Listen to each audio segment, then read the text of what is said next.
Hello everyone, welcome to this series of videos on safety inventory.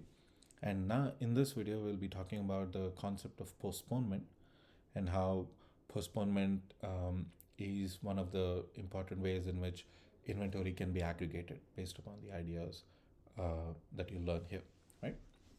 So what exactly is postponement?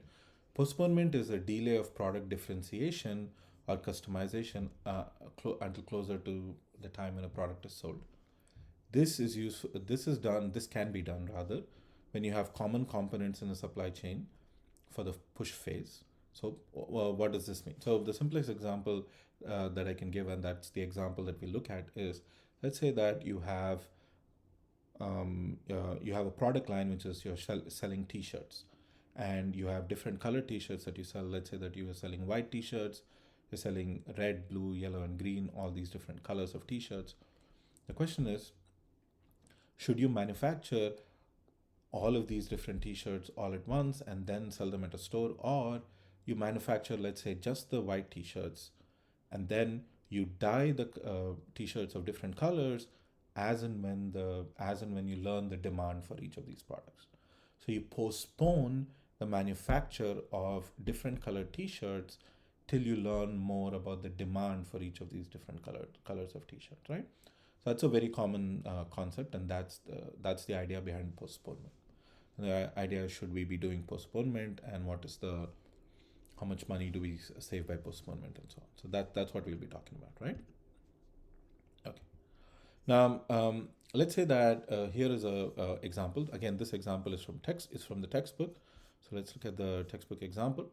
So consider a paint retailer that sells 100 different colors of paint, and assume that the weekly demand for each color is independent and normally distributed with a mean of 30 and a standard deviation of 10. Now, the replenishment lead time from the paint factory is 2 weeks, and the retailer aims for a cycle service level of 95%. Now, how much safety stock will the retailer have to hold if paint is mixed at the factory and held in inventory at retailer as different colors, versus how much safety stock is required if the retailer holds just base paint and then mixes color on demand, right? And this is a very common thing. So if you go buy paint, they'll give you base paint and they'll mix the different colors for you right there. This is a very common thing that is done in paint inventories, right? So let's look at the two options. First, let's look at the disaggregate option, the one without postponement, in which the retailer holds safety inventory for each color. So if the retailer holds safety inventory, we know that average demand is 30 with a standard deviation of 10.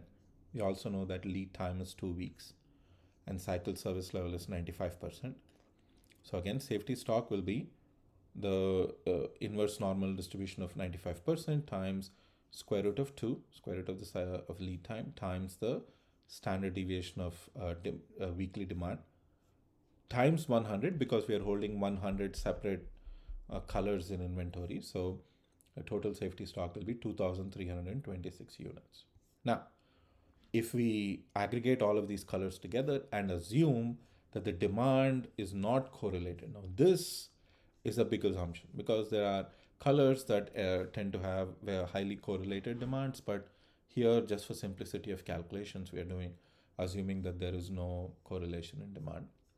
So we can calculate the standard deviation of weekly demand by just doing square root of 100 times 10, because you have 100 of these and there is no correlation between these. So standard deviation will be 100. So if you do the safety stock formula, so again, it's an inverse normal of 95% times square root of 2 lead time times the standard deviation. So standard deviation, instead of being 10, is now 100, because we are aggregating all the inventory into a single group, just the base paint. And so the amount of inventory, safety stock inventory you'll hold, is 233. So the postponement reduces safety inventory from 2,326 to 233 units. So that's a 90% decrease, basically, right? So you're essentially holding a tenth of what you were holding before, and that's a lot of reduction, right? So postponement is a powerful concept when customers are willing to wait a little for their orders to arrive. So doing postponement helps not only the customer but also the retailer, because then they don't have to hold so much inventory. And if different colors are different people want different colors, and also seasons might um, dictate which colors are in vogue, and so they don't have to hold. If they might not have some inventory that has to be destroyed because nobody is buying it, right? So you can just hold a single type of inventory. Okay. So that was the idea of postponement. Again, this is another short video. I will end the video here. And in the last video, we'll talk about the concept of aggregation and what does aggregation do for in replenishment policies that are periodic rather than continuous, right? So we'll talk about that in the next video. Again, this is a short video. We'll see you in the next one. Take care.